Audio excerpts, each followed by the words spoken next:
নমস্কার বন্ধুরা, মালা কুকিং চ্যানেলে সবাইকে স্বাগতম।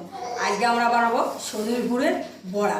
এই সজনের গুড়ে কিন্তু বিভিন্ন রকম রেসিপি হয়, কিন্তু আজকে আমরা বানাবো বড়া।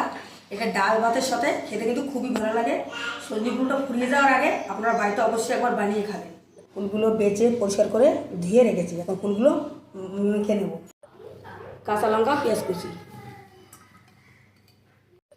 লবণ, হলুদ গুঁড়ো, ভাজা মশলা, পাঁচফোড়ন, চিনি, বেসন।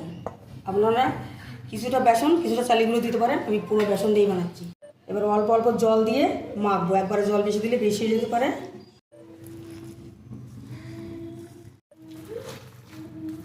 ভালো করে খুব সুন্দর করে মেখে নিয়েছি, এখন বড়াগুলো ভেজে নেব। এইভাবে নেব, ছোটো ছোটো করে বড়াগুলো দেবো।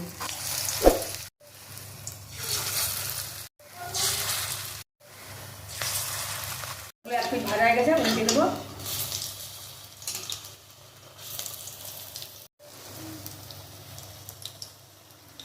এক খোলা বড়া ভাজা হয়ে গেছে, নামিয়ে নেব।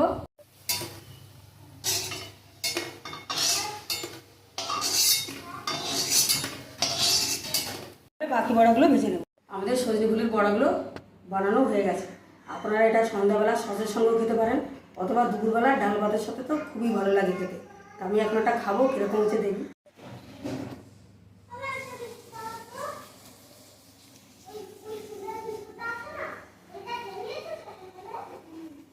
বন্ধুরা, সজনেগুলির বড়াটা খেতে খুব ভালো হয়েছে। সজনেগুলো ফুরিয়ে যাওয়ার আগে বাড়িতে আপনারা অবশ্যই একবার বানিয়ে খাবেন। আর আজকের এই রেসিপিটা কেমন লাগলো অবশ্যই কমেন্টে জানাবেন, লাইক শেয়ার করবেন।